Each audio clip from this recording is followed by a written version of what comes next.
the same way Maduro left, Museveni is going to live. But what was the fate of Bobby Wine? The same fate that we had in Venezuela. He won the election, and the election was stolen.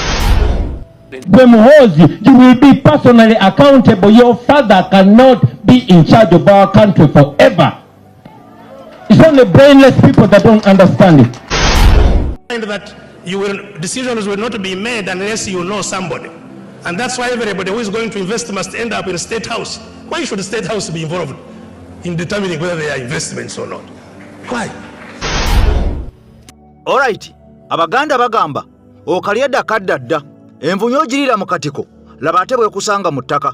Kino kye twolekedde kati bulijjo ensi kino kyerinda kimaze okubeera nga kiggwa. Nkugambye kino bulijjo ensi kyerindiridde kimaze okubeera nga kyedomola. Abantu abazze nga bawambibwa, abazze nga bakwatibwa, nakutegeeza nti bandivirako regimu okulabika nga mukwano gwange mpuliriza esebengerera sinakindi okugikuba ekigo. Kati tula ku vidiyo eno gwabadde asagaasagana Linda, njagala owulire ebigambo eggwanga lya Bungereza, ggwanga lya Amerika, naye ng'okusingira ddala Amerika kaakati omukuku gw'ebbaluwa ekiwandiiko ekinene ennyo bakiwandiise ne bateekako kopi eri General Kaguta Museveni, eri General Muhoozi Kainerugaba, Beppo n'abalala bonna gye buvuddeko nakusomera amannya g'abamu ku bantu abaatulugunya abantu ng'ekitongole ekya UN kimaze okubeera nga kifulumya amannya ago era nga kyategeeza bano bagenda kubeera accountable muntu ssekinnoomu ku ssekinnoomu. Mujjukira abantu abaatulugunyizibwa nga tunoonya akalulu aka 2026 kaakati nno amannya ga buli komanda eyatulugunya munnansi mu buli bitundu ebyenjawulo. Mwalaba ekyali Embalala, mwalaba ebyali e Busoga, mwalaba ekyali e Masaka, abantu abamu battibwa. Kati lisiti y'amannya ago nagikusomera wano ku AKTV Media Uganda naye njikuwa naye nkulaga nti wadde bayambalanga ebikookolo ne bambala biherementi ne beesabika bonna naye abasajja baasobola okubeera nga babategeera nga bakozesa intelligence yaabwe nti ono noono era nga amannya twagafuna wano gonna naye nga basomera nga n'erinnya erya General Muhoozi Kainerugaba ng'omuduumizi w'amagye w'oku ntikko teryabulawo. Kaakati n'olunaku olwaleero gye bukeeredde ampuliriza bugenza okubeera nga gwe weebase nga tunaba kubeera ng'ozuukuka. Kati gye bukeeredde era gye bugenda okubeera nga buwungerera ngenda kukusomera ekiwandiiko ekinene namutaayika ekifulumya ampuliriza. Kaakati nate nga bino bigenda mu maaso nga sinaba kubeera nga nkuwa ekiwandiiko kino nga bw'ogenda okubeera nga okiraba ekiri mu State House kaakati kyongedde okubeera nga kifumba mutuku. Waliwo meeting eyatula nga 25 wali mu State House e Nakasero nga yali mu mbwa abantu basatu okwali General Muhoozi nga kuliko General Museveni n'omuko Odweke Rwabogo n'ebigambo bye yayogedde twabirabye eggulo mu katambi kaffe. Kaakati no according to the reports uliriza gwe the USA government kati uliriza nsumulula ekiwandiiko kino mpola mpola tugenda kukiyitamu nga ggwanga lya America limaze okubeera nga likifulumya butereevu nnyo. According to reports the USA government have put pressure on Uganda authorities to immediately release detained human rights activists Miria Matembe from military detention. Jukira nti ono onako olweggulo yeegatiddwako omukyala Dr. Sarah Birete n'omukyala oli omulala gwe nakugambye nabo nga baawambiddwa. Kati America egambye awatali kakwakulizo immediately bamaze okutegeeza bakwasaganya ebyobuyinza munda mu ggwanga erya Uganda bayimbule Miria Matembe. Kino kyafulumye nga Dr. Sarah Birete ne munne tebannaba kubeera nga bakwatibwa. Kati uliriza kyavudde mu ggwanga lya America mu kibuga Washington bano bongerako warning that such acts indicate the erosion of democratic norms and freedom of speech. Okitegedde bino bijjawo bimalawo eddembe ly'obuntu ampuliriza n'okweyogerera. In the statement issued in Washington by the White House officials, uliriza ekiwandiiko kino ekyafulumiziddwa mu kibuga Washington wali nga bava mu White House oba obukulembeze bw'ennyumba y'eggwanga erya America giyite State House ya America. US government warned that Washington is considering tougher measures if conditions do not improve and that the Trump administration and the US State Department are closely monitoring whatever is happening in Kampala. Okategedde government ya USA n'obukulembeze bwa president wa America Donald Trump bano bajje balondoola luta ku luta ebigenda mu maaso mu kibuga Kampala. Era bano nakutegeeza bano bateeseteese sanctions enkambwe nga twakamala okulaba sanctions ezamaze dde okubeera nga zifuluma munda mu ggwanga erya South Sudan gye buvuddeko. Sanctions zafulumye mu magye ga ggwanga erya South Sudan bepo n'abayekera ate abayekera gavumenti mu South Sudan. Kati njagala ompulirize waliwo sanctions ezengedde ezirabika okuba nga essaawa yonna zandisolosa munda mu ggwanga erya Uganda. Era bano bagamba okuziyiza n'okusiba abantu emimwa omuli abantu ssekinnoomu omuli ebitongole nga NTV omuli ebitongole ng'empapula z'amawulire omuli nga radio nga boolaba Ddembe yaggiddwako KFM n'eggyibwako Spark TV yaggiddwako NTV wadde General Muhoozi agambye bino bagenda bizzaako mbwangu ddala. Naye waliwo ekigenda mu maaso n'aba NRM wulira bye boogera ku nsonga eno ni Hajati Nakalemba omusomi Oduwa gwentambula naye. What kind of life is that? For me, Oto, if you send me to arrest Matembe, I have to spend 2 hours thinking which part of her body to hold. She's old. You hold her hands, she may remain in your hands. Where is Matembe? The husband is asking, where is my wife? Where is Maria Matembe? You people there. It was from Lukwago to Matembe. Even her age. Even our advanced age. You can't treat people like that. You can't. We are citizens. We are not slaves. And you say you are PNU? Ndi musajja muwagizi wa NRM era nga mpagira gavumenti eri mu buyinza. Naye mpuliriza video ndabye audio eyo ne mpuliriza omukulu Odongo Oto ng'abuuza Matembe gyali. Namala natulukusa n'amaziga. Naye ekituufu kiri nti buli muwagizi wa NRM wenna ng'owagira General Muhoozi ng'owagira General Yoweri Kaguta Museveni tusanye twebuuze. Ekituufu kiri nti position eggwanga gye likuteeye entuufu eyandibadde ekwatiddwa esaanye okukwatibwa. Kuba kati etulemesezza nga naffe abawagizi ba NRM abandi badde bawagira ne next president addako abeere General Muhoozi era abakiwagira. Naye embeera enkwata ebintu gye bikwatwamu kati butuufu tosobola kino nkyogera ndi muvumo. Tewali okujjako ng'oyo mukulembeze Allah yamutadde yamusizza busanga si muzaale. Tewali mukulembeze yenna asobola kukkirizisa abantu mu nsi bonna ne babeera nga bawagira pati emu.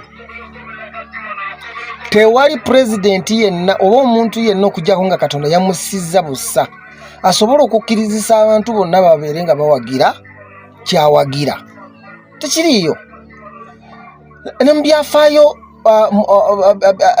abanaddiini abamanyi ebyafaayo batugamba nti ne ku mulembe gwa Yesu ku mulembe gwa Isa nga emirembe gy'abannabbi nga bakyayogera ne Katonda direct yabawo obuyinza obukola ebyamagero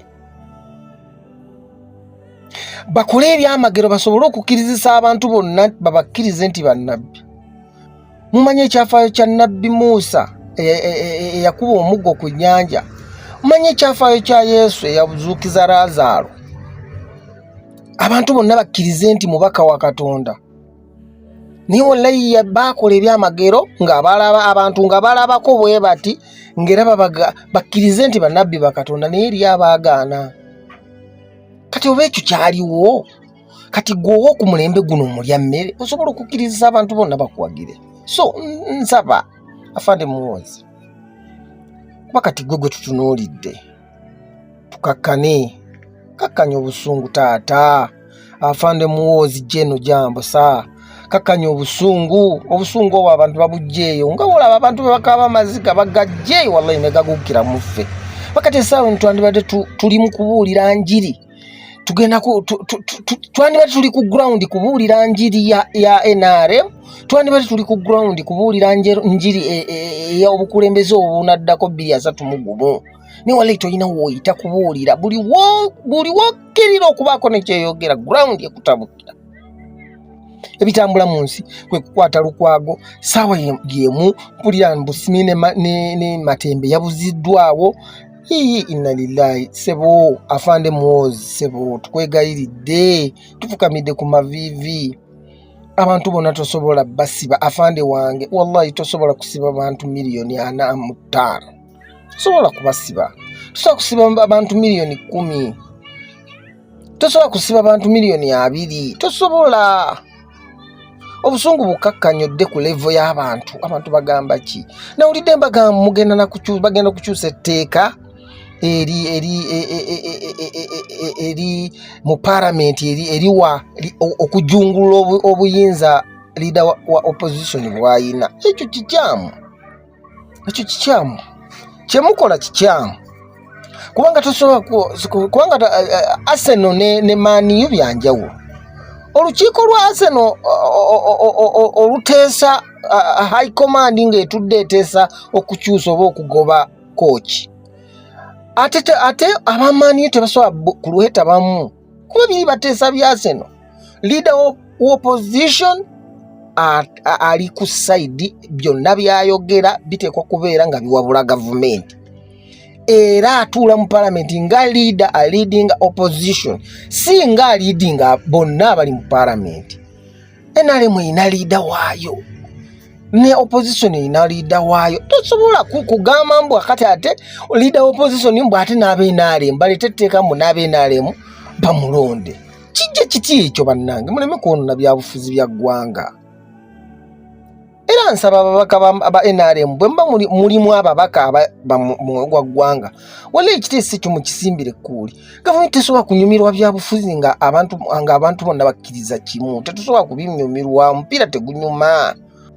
Bwe mbadde ntandika nkutegeezezza nti General Muhoozi Kainerugaba lunaku lubadde lwajjo ono yamaze dda okubeera nga atwitinga nti mu bwangu ddala NTV bagenda kubeera nga bagiggulawo. Wabula ono ategeezezza ensi nti okugiggulawo basoose kwengejinga abakulembera emikutu gino egya NTV munda mu ggwanga erya Bungereza ne munda mu ggwanga erya Amerika. Jjukira nti NTV eno ampuliza tebeesingano mu ggwanga Uganda.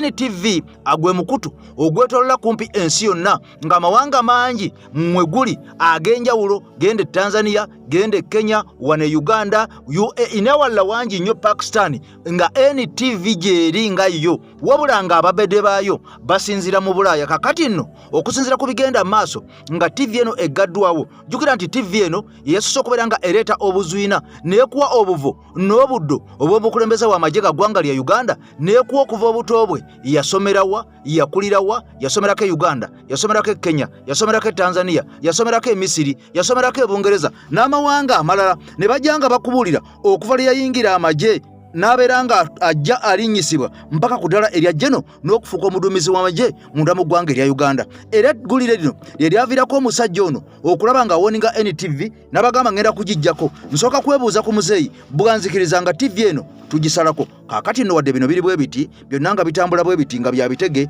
omuko Odrek Rwabogo ono nga yawasa omuwala omukulu owa General Kaguta Museveni okusinzira ku biriwo mbu ng'ennaku z'omwezi 25 mu kibuga Kampala mu State House enkadde ey'e Nakasero. Ono omuko Odrek Rwabogo yategeeza General Museveni nti nsaba onteekateekerewo meeting ey'amangu, era nga meeting eno kigambwa mbu yalimu ye, yalimu General Muhoozi, yalimu ne General Museveni. Kakati baali abantu basatu. Era mbu ono yatuuka okubeera nga ategeeza General Museveni nti mukadde wange, muzeeyi wange, taata wange ebigambo byonoonese. Jjukira nti ono waliwo naye akatambi akaafuluma akaalaga mbu ye yali akoogera mbu ng'ategeeza mbu baagala bo nga bo babeerenga be bakabaka munda mu ggwanga erya Uganda, nga bannayuganda basigadde bonna balinga baddu. Era ono yategeeza mu katambi mbu akagambibwa okuba mbu kake, wadde nga ye yagamba akatambi ako sikamanyi era sikange, bafumbiridde obutambi obwo naye sinze nkalimu. Bino byali bigambo bya muko Odrek Rwabogo bwe yategeeza nti akatambi tekaali kake wadde nga mu kusooka abantu balowooza nti kake era ne koogera ebigambo okulaga nti bo balina okubeera mu buyinza be balina okubeera abagagga be balina okubeera abakabaka abasigadde bonna mu Uganda balina kubeera momboze balina kubeera basireevu balina kubeera baddu nga bakolerera bo be balina okubeera nga balya mu bokisi zaabwe balinga be batudde waggulu mu esi ne mu offices nga yategeeza be balina okuzibeeramu abasigadde balina kubeera nga bapakasi bapakasa waabano kakati ono akatambi yakeegaana wabula gye buvuddeko olunaku olweggulo nakoledde emboozi ono nga yavuddeyo n'akonda eminga ebikolwa ebigenda mu maaso n'ategeeza nti eddembe ly'obuntu okugeza nga mu kalulu akaaliwo abantu bangi baawambibwa abantu bangi baakubwa abantu bangi battibwa abantu bangi abammibwa ebifo byabwe bye baali bawangudde ng'amagye ge gaakulemberanga kino era ng'ono yavudde n'alumiza General Muhoozi mbu bingi byakoze mbu okubeera nga demokulasiya munda mu ggwanga erya Uganda amulinnyiridde omukulu mbu Odrek Rwabogombu yayongedde n'ategeeza General Museveni mbu meeting yaliwo nga 25 wali e Nakasero era mbu meeting eno yalimu abantu 3 nga bwe nkutegeezeza okwali General Museveni okwali General Muhoozi mbu n'omuko Odrek Rwabogo kakati bino byonna nga bitambula era nga bigenda mu maaso ono ayongedde okubeera defiant alinga agamba nti ye ebigenda mu maaso tabiriiko era tabiriimu era ng'ono alinga alumiriza nti ebigenda mu maaso General Museveni alina okwetegereza kubanga ono ng'okusinza ku bigenda mu maaso yamutegeezezza nti ekisooka okuze ne First Lady akuze nga bino byonna byongera okwoleka nti essaawa yonna mwe mwanditukubira bayibayi ne mutusiibula wabula mugenda kutuleka mutya era ensi abantu bagenda kubeera nga batwala batya ebigambo bino bikulu bwe biba nga byabaddeyo nga 25 e Nakasero njagala obyowulirireko bw'oti ffe tujja kusanyukira nnyo singa otukwatira ekikolo ky'omuti ogwo ekyamwogo n'okikula mu ttaka n'okiteeka tugenda kusonyiwa ebikolo bino byonna na buli kimu era tujja kukulaba ng'omuzira naye ng'okyayogera ng'ekiti kya mwogo kiri tonakikulayo oba tolina nteekateeka ekikulayo gw'omu ku bo kati nze kantu kuviire ku ntono ndutegeeza abantu alright ekyamukozeseza akatambi kano omwami ono ng'ennaku z'omwezi 25 lwadde lwakuna mu refugee camp e Nakasero wano yazze ng'aliko ono bumansuka ng'ategeeza kitaawe nti yagala kumusinkana kitaawe amusalira omukyala gwakalakata nga yagala musinkana nga ne mukoddomi waali era Nyandi Osoferi Sabatemu n'ayita Didigi mu meeting waddemu abantu 3 ye n'atandika okukola kyetuyita yandi muwogo ono lwabo n'atandika okulipotinga ebintu byonna Muhoozi byakoze kati wulira bulungi nnyo yagambye Nyandi Osoferi wadde ku State House e Nakasero nakuzoza 25 ogw'omukaaga yamugambye nti ekindeese wano kwatula mazima ensi tetwagala era abantu batukooye ne bwe tugenda mu diaspora otambula weekweka azifu nti bannayuganda bakulaba wano mu Uganda tetukyasobola kugenda wantu wonna kwogera kigambo kyonna abantu batukooye lwaki olw'ebikolobero mukoddomi wange omutaano wo byakola n'amugamba nti mu kulonda okuwedde kuno kubaatubba n'aloopa mukoddomi mu maaso gaki n'amugamba nti mukoddomi wange oyo mu kulonda okuwedde yakola effujjo lingi era alina okuyimirizibwa fujjo kiri yakola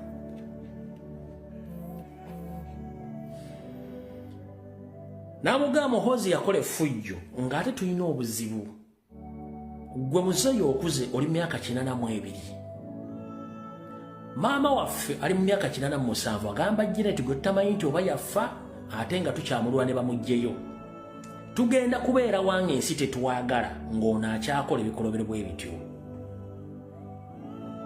n'ategeeza kitaawe amuzaalira omuwala Museveni n'amugamba Muhoozi alina amakomera agagenga omuntu okwetoola eggwanga lyonna era mu kalulu akawedde yawamba abantu abasukka mu 2,000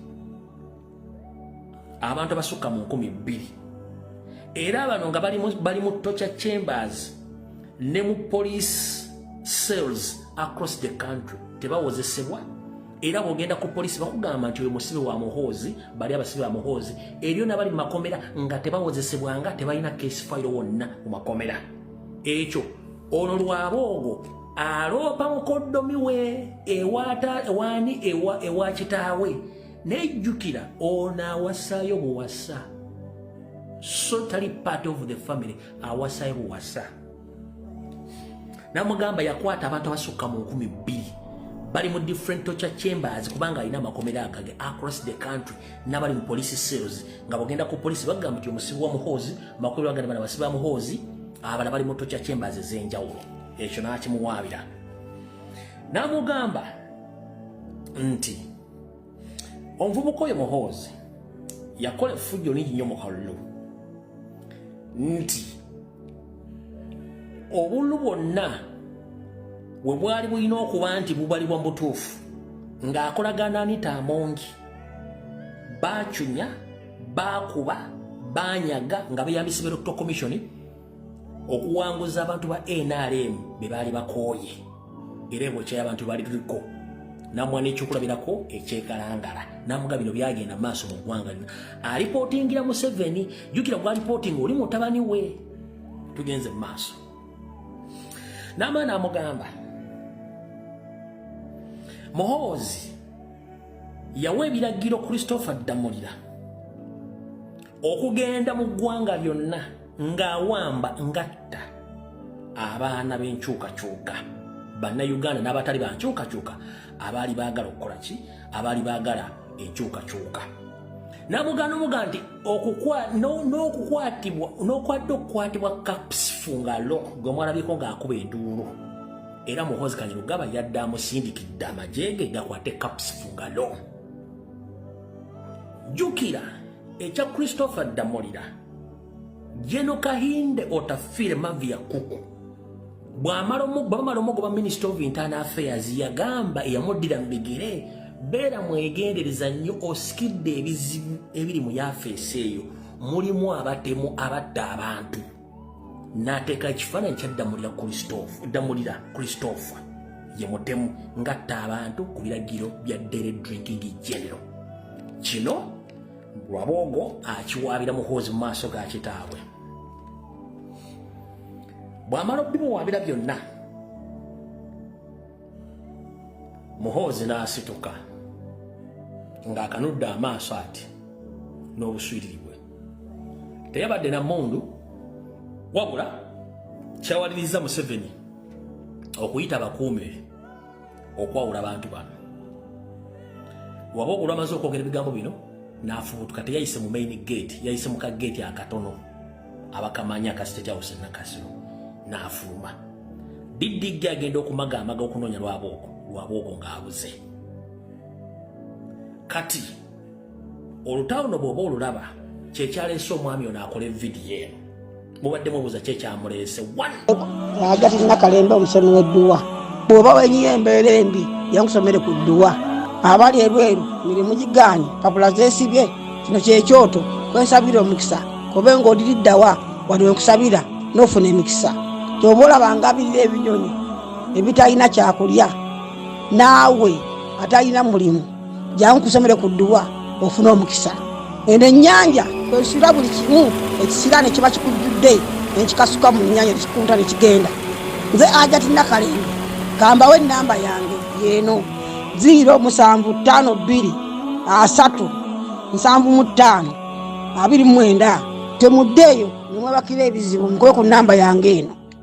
Kaakati nno nga Hajati Nakalembe omukyalo omusomi w'edduwa amaze okukutegeeza, tosirikana kizibu, teweetuulako, kubanga oli atuukikako mangu, era muntu nga ggwe, era muntu wa bulijjo, era ng'okukolako oba okuyambako okubeera ng'otereza embeerayo. Teweetaaga bukadde, teweetaaga buwumbi bwa ssente, oli kigambo bugambo koyogera naye ebisigadde nga mubimaliriza. Kokoona ku AKTV Media Uganda olumba mujja kukwatagana mangu. Kaakati nno wandibanga aliwo puresha ey'amaanyi ennyo eyongedde okubeera nga emountinga, eyongedde okubeera nga erisinga, eyongedde okubeera nga eboiringa.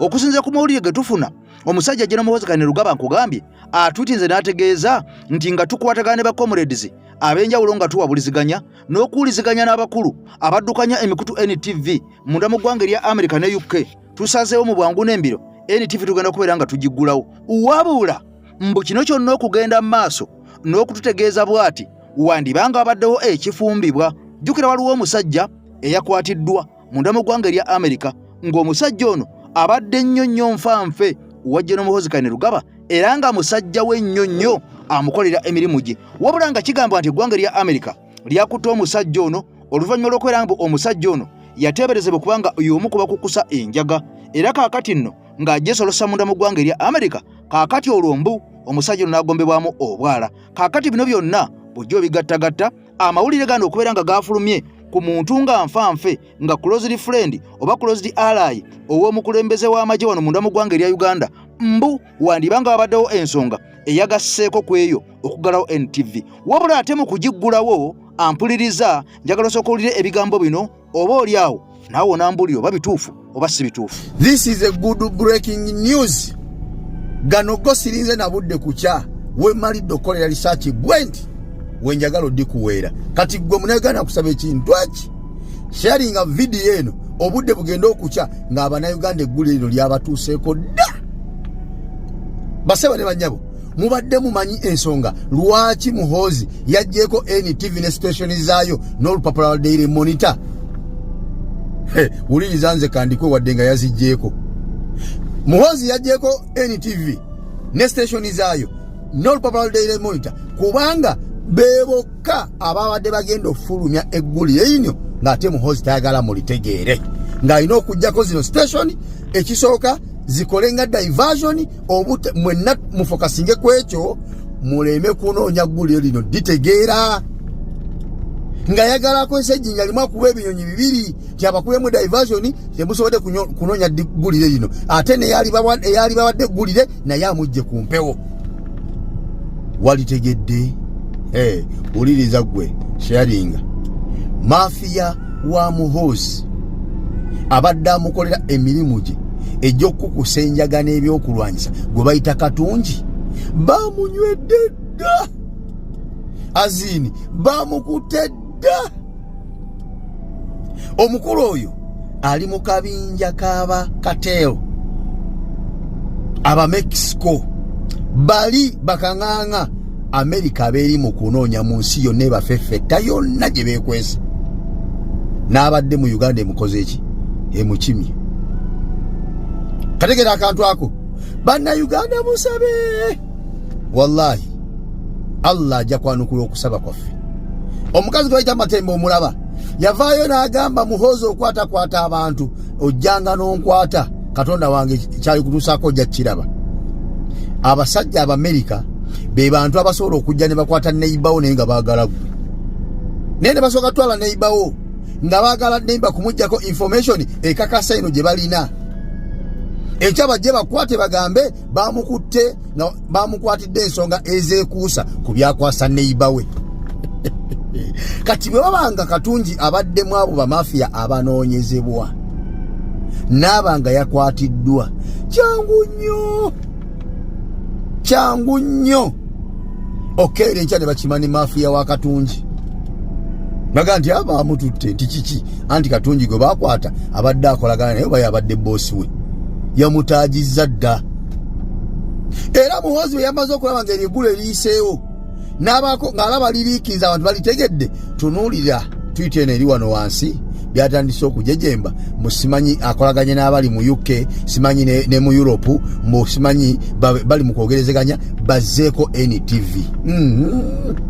Kyaddafa tekyakoze ekyeggulu obutalitegereka twalitegedde dda litambuze.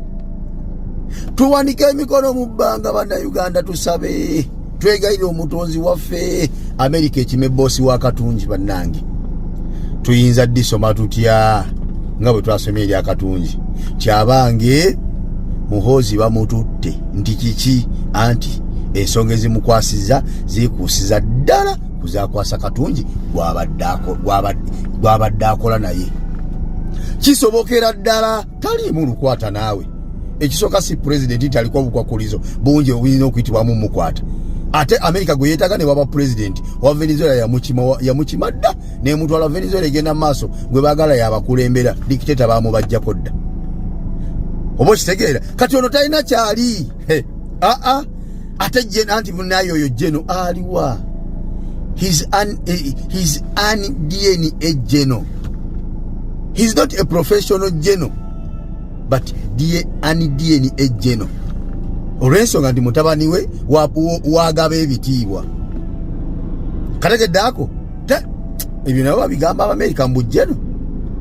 Amuhozi ng'ajejemba nnyo, ng'abuukira nnyo, ng'atwitinga nnyo. Wamuuliddeko ng'ekyalina kyakyogerako ekyakatungi ali mu bagamba abatake bamutuuka ku Mande nga temunnampa lumbuye simanyi buli ali muno nga talina byogera ngenda kumukwata gwe tokimanyi nti kimenya mateeka okubeera mu nsi nga talina byogera naye baba bakwate lumbuye banga tebamukwata olina obbakwata bw'obanga oba oli wa immigration gwe tolina department mu otakola immigration ogwo mulimu gwa immigration sigwa CDF oba kitegeera naye ne gwali badde mulimu gwo muntu abatalina byogera nga bali mu nsi gye balimu bakwatibwa kyo kiri mu nsi yonna kati kyogala bakuwa lumbuye ng'obaleka nga babeera mu nsi yaffe mu bumenyi bw'amateeka kubanga bakwadde lumbuye lumbuye abakolanga omusingo kubali mu nsi yaffe mu bumenyi bw'amateeka ebyo byonna ababuzaabuza lwaki tayogera ku kyakatungi gwe bakutte muhozi yogera katungi gwe bakutte abadde akukolera ssebo mwogereko lwaki tomwogerako eryo nga tonalitwitinga tambuza video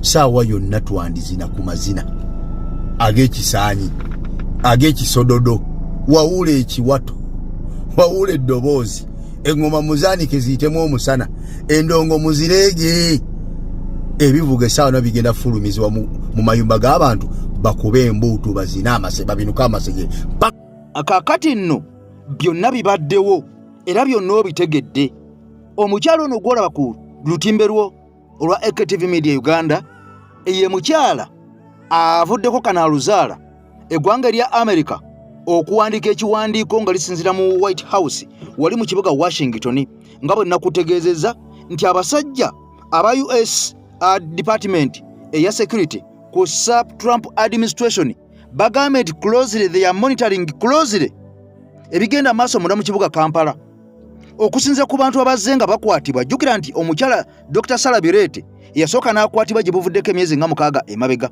ggwanga lya America lyayingira mu gwa Sarah Birete kakati eggwanga lya America butereevu nga tewali kwebuuza ku muntu yenna liyingidde butereevu mu gwa Mary ya Matembe jjukira nti omukyalo ono ate era yaliko minisita wa General Kaguta Museveni ku mulembe gwe guno wabula oluvannyuma baatuuka ne bafuulinga apaati kakati nno okusinza ku biriwo ajja n'omuwozekane Lugaba agamba ono nze namukutte era nze mmulina wabula ono agamba nti amufuna n'omusango ogw'okweyita kyatali ono agamba lwaki yeeyita mwannyina wa General Museveni General Muhoozi agamba ono ye si ssengaawe tabeerangako ssengaawe era ategeeza nti General Muhoozi ategeezezza nti ssengaawe ali omu amwatudde erinnya bw'abadde atwitinga gwamanyi yekka mbu ye mwannyina wa General Museveni kati agamba mbu avuna n'omukyalo ono omusango ogw'okweyita kyatali ne yeeyita mwannyina wa General Kaguta Museveni nga si mwannyina jjukira bali bagamba nti bali bachwezi ate omukyalo ono yandibanga alimu omusaayi omukiga kati nga kitegeeza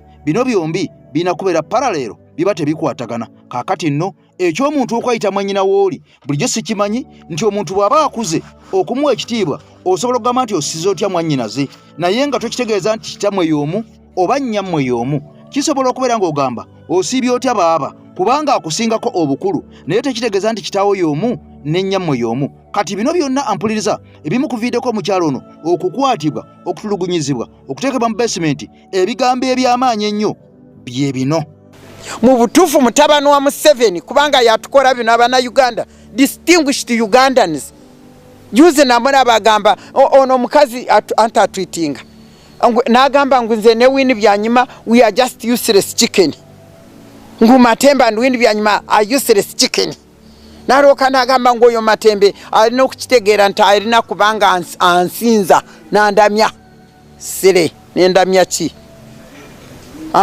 amanyi intelligence gendina amanyi who Matembe is not here in the physical but even in the spiritual. Alwoka agambe namulabye agambye bano ba Law Society boogedde n'abanupu ne boogera n'agamba ngu I'm coming to get those ones. Katonda w'omuggulu nkusaba kimu, arrest that man. God, you can really arrest that man. If President Museveni has decided to hand over the power that the people of Uganda gave him as the president of this nation to his son, he must come and account to the nation. Nze njagala kugamba President Museveni, munange President Museveni mwanyinazi, sikuvuma naye manyi gye twava, nawe n'orayira kutujjayo. Oyinza otya kubanga gwe otuziza waamini? Oyinza otya? President Museveni, Your Excellency, in your current capacity, oyinza otya kutuzaayo waamini? Mutabani afuusa amini. Singa ina amagezi no. Omuntu oyinza kubanga oli muntu mukulu ngu CDF. N'ogamba abantu nti kati bali mu basement yange gye bafuka. Ebigambo bindema. Ngu bali eyo bafukireeyo mu basement ye abagayiriza okufuka ngu in fact ye Lukwago yakafuka simanye emirundi mmeka ali awo agamba ayogera byayogera teri amukwata teri amusiba eggwanga lyonna litidde. Ekyo President Museveni kyotukoze eyo ligase gy'oyagala kuleka behind. Nzijukira mu mwaka gw'2003 nze n'emuntu bwe twali Kyankwanzi Mugisha muntu bwe twakubuulira nti President Museveni ebyokujjako term limit biveeko, muntu n'akugamba nti taata jukira ligaseyo nti muve ku ligase yange nze njifaako. Kati njagala kukubuuza President Museveni, my dear brother whom I embraced with all my heart, whom I loved with all my heart, whom I worked for with all my heart and worked for this nation with all my heart and energy and everything. Njagala kubuuza ligase ekijoleka emabega efaanana etyo y'okutwandingova ku mutabani wa talina na bwenje. Obwenje mbuyita ki mu Luganda? Talina wisdom. Omuntu alina wisdom tayinza kukola ebintu ng'ebyo. Kati nze mbuuza, kati ekyo nkimaze. Njagala President Museveni vaayo okola accountability. Toyinza kutuwa mu mikono gya mutabani gw'eggwanga lya Uganda si liryo. N'aba ministers bonna boolaba bakazi abanyankole bonna, mukazi we, mulumuna w'omukazi we, muwala w'omukazi we, muwala wakute wananka Salim Saleh, muwala Mashiki bali eyo, 5 women bali eyo eka ya Museveni. Emisolo gyaffe gyegenda, ffe tuli wano mundaba wano ndi naki naye ndina Yesu yamala. Naye nze njagala kumugamba aveeyo lekeraawo kutuhandingova ku mutabani wo atalina na bwenje. Singa abadde alina obwenje yandibadde akola ebituufu. Naye ekyokubiri nze mbuuza mwaba polisi, mwe polisi Uganda police yachi lwakitemu handing over. Why don't you throw lwakitemu throwing down your bachita chikule kulira? Hey, lwakitemu temule kulira ne mugamba nti ffe oba mwatuteekako kutukozesa ng'amagye ffe tulekulidde. Kubanga nze constitution gye nakola, nze omu ku bakola constitution kyensiimako Katonda. Kimu ku bintu byensiima Katonda naliwo nga Museveni tannatwala bukulembeze. Nendaba byonna ebyaliwo nenyingira nenkola constitution nenkola nga bwe twakola nga tujja Uganda kuva wansi kutuuka gye twagituusa. N'ekinduma kulaba ndi wano nkyaliwo nga kaliisoliiso, njiraba nga witness njiraba ng'eddayo. Naye President Museveni teyandibadde n'akola bino byatukolera. Mutabani we n'atufuukira nga Katonda waffe. Mutabani wa Museveni n'afuuka nga Katonda. For what?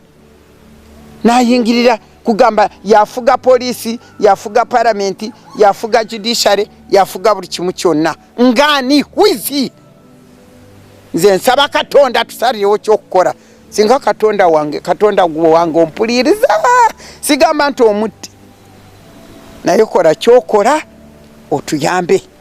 musajja agenda kututta n'emyoyo nga ffe tukyali balamu. Katonda waffe mbadde nkabira Katonda nengamba Katonda kiki kye tukoledde nga Bannayuganda nga tutuuka wano we tuddayo, kubanga nze Miriam Matembe senior citizen eyalaba ekigambo kya Amin bye baatukola, nendaba ebigambo bya Amin bye yali atukola, ne tuvaayo ne tugenda ng'obote tu ne tuddayo nga bano byonna situation yonna nga bwe yali, ne tukomawo bote tu, ne tukomawo ne tujja bamuwanga biki byonna ennaku yonna gye twayitamu eyo yonna eyatwala mu 7 mu nsonyiwe muyita mu 7 ekiseera ekyo yali mu 7 ebya His Excellency byali tebinayingira n'abanyinazi ba anko bange abooluganda baffe bonna ne bagenda ne baga nti kimala ebigambo by'omen okubuzawo abantu n'okubonabona n'obote tu katugende twerwaneko, ne bagenda mu nsiko ne balwana, nze nafiirwa abooluganda bange ba anko bange ba cousins ne bagenda mu nsiko ne balwana ne mu 7 ne bajja kujja wano nga bajja batugamba tuleeta change, fundamental change, tugenda kuteekako enkyukakyuka never then tetujja kuddayo mu kubonabona mu ngeri eno gye tubonabonamu kati. Naye kakati bwe ndaba ddala mutabani wa Museveni, mutabani kati wa President Museveni, luli yali Museveni ng'omuntu, abaana youth bonna ne badduka nayo. By the way, abo bonna abasingira ddala bonna baafa. My uncle Kazola Victor bwana bangi sinza kubalistinga mwete mami. Kati bo baafa n'okufanga Kazola yafanga akaya abiganye byabo bye bali bakola byonna. Omulaba kiza Besigye ngeri jabonabonamu. Obalaba bonna abo mazima ga Katonda. N'ogamba nti kati Uganda President Museveni eyagenda n'arwana nga Museveni naffe nanze nali mu UPM. Ondaba wano bampita ngunze ndi opposition.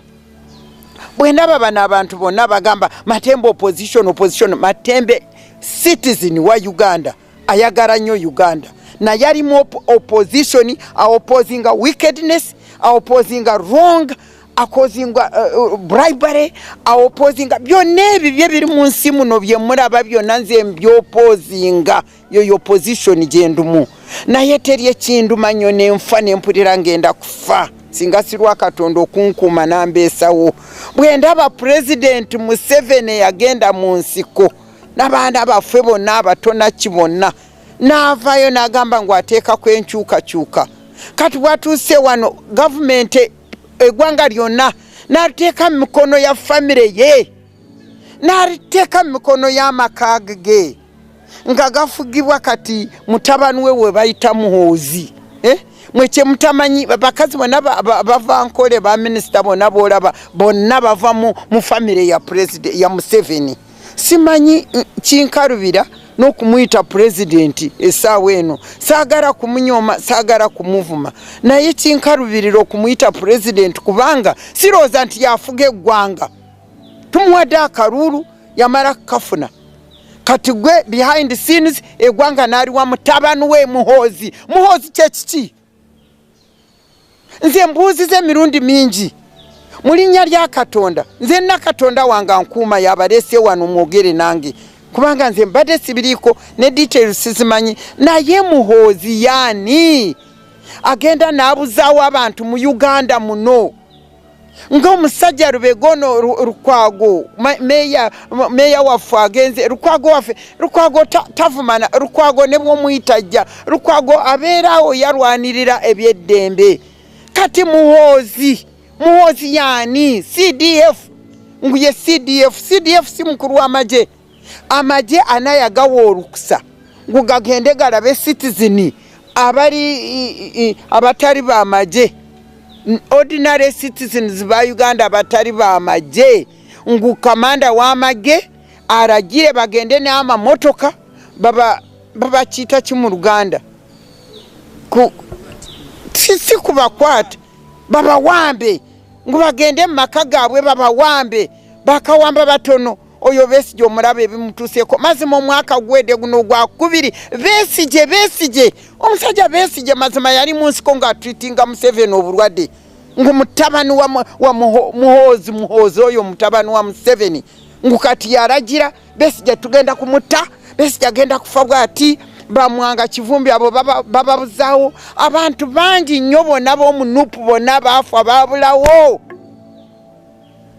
kubanga Amini akomyewo kakati ono Muhoozi y'Amini wa Uganda abantu bwe boogera kati nga nze ndaba bwe njogera ate temutya mugende mbiteekeyo bwe bamanyi nti eyantonda mu nsi muno ajje wano ankwate nga bw'akwata bano bonna baakwata alabe Katonda wange ekyanamukola era nze nkaabira Katonda essaawa eno nkaabira Katonda akke wano abeeko kyakwerera Bannayuganda ddala si President Museveni eyagenda mu nsiko anunule eggwanga kati alinunule ku Amin Obote kati n'aliweeza omutabani ali iko tu Amini ate nu ekisingira ddala okututta ne tufa bufi bino by'okugenda n'atwitinga who is he mpozi yagamba kyeyo gy'ateeka bantu baffe ngu basement ngu bali ku basement kati basement Muhoozi yali ayezimbidde ennyumba ye mu nsi muno njagala kubuuza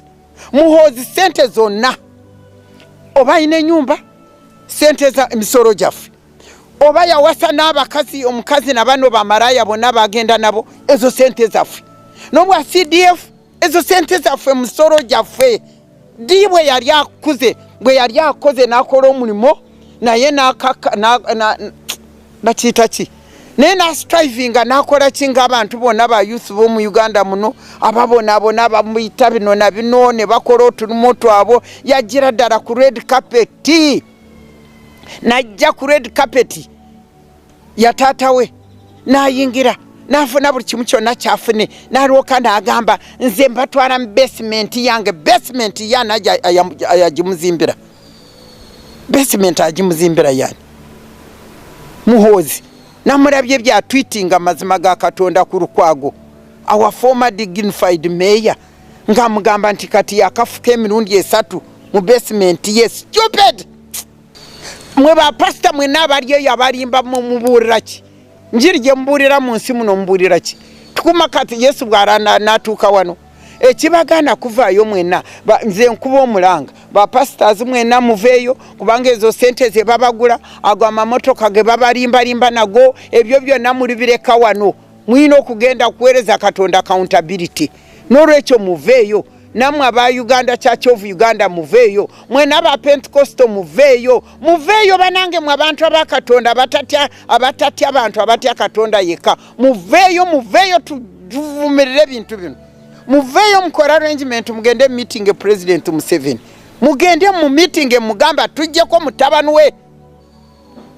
kubanga mutabani we ayinza kukolera bino ngwaliyo anti bamu preparing bamuyiya kyovora bane Anita Mongo bamukola bye bamukola not that impagire okubba si wagira bwa corruption neba yali tabba nabo yayetooloola ng'anoonya obululu ezo sente zonna tebazibba bonna baali bazibbye byonna nayetooloola nabbo obululu n'Abannayuganda Katonda abawa amaaso temulaba nomulyawo Anite Muhoozi alwanyisa corruption agirwanisa bonna babadde bonna naye omanyi lwaki bamukwata ne bamukola bye bamukola ne bamuswaza kubanga pulaani yaabwe gye babaddeko baagala kukyusa amateeka mu Uganda bagire ngu palamenti yebeeronda memba wa president kati bategese Muhoozi we baagala kulonda naye bagenda kulaba Anita Mongo power gyayina watuuse bwe babikyusa Anita Mongo ajja kwesimba na Muhoozi amusinge bwe bakiraba Abannayuganda batakalaba kintu ekyo kakati kwe kujja kwa Anite bamukole byonna bye bamukola byonna ebyo ng'abona sigambye nti teyatwala sente bakinaye abazitute batono bo bonyini bonna bwe bazirya bonna bwe batubba bonna nga bubenkana naye bagenze kulaba oyo Anite bwasigalawo ajja kutwatinga strategy yabwe gye balina kuteeka mutabani waabwe naye nze Abanyayuganda bonna bensinkana bangamba kyawedde dda tekinagwa mu linnya lya Yesu ono Katonda wange owonzikiriza eno strategy yogamba nti Muhoozi ajja akufuga Uganda bamutegeka atufuge nga bw'atandise bw'ati nkigaana nkisaza mu linnya lya Katonda mu ly'Omwana n'Omwoyo Mutukuvu babiyiye tebijja kukola. Mukama wange ajja kubisaasaanya ajja kubitwatinga kubanga gw'okiraba Mukama akozesa Muhoozi byakola ngwagule abana Uganda maaso muguka amaaso mulekera ogamba kiwedde namulaba ngwagamba nti bonna banayogera banandaba ajalinye wana ewange walabyewo fensi teri fensi eriwo naye alinyewo arabe bamalayika bange bwe bajje kye banamukola kati bwayogera abantu bonna bagenda ne baba ng'obubwa bundamye wansi n'abakulu bonna ne judiciary ne poliisi nze sinaraba mpozi kubanga simanyi kusoma social media sinaraba apart from law society njagala kwebaza law society njagala kukubira omulanga abakazi beyitibwa